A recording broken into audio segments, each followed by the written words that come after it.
Komm mal ein bisschen dichter. Ich will heute mit dir was fragen.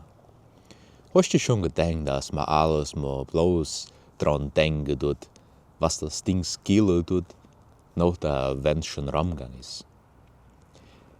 Und ich habe heute dran gedacht, wie ich ganz klein war, wie man sonntags morgens aufgestiegen sind und noch im Bett hat man schon den Geruch gehabt von dem Schweinebrot, das unfertig gegeben war.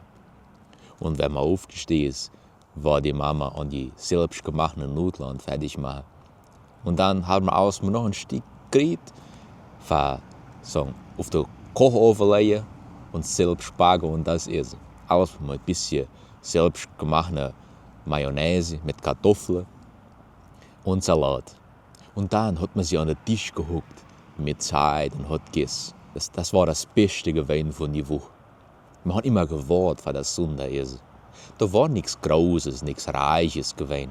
Aber das Sonntagsessen war immer gemacht mit mächtig Caprice. Und heute hat man das nicht mehr. Hat man mehr Kondition für das Ding alles müssen kaufen, da hat man aber nicht mehr die Zeit, was zu machen. Die Nudeln kauft man schon fertig.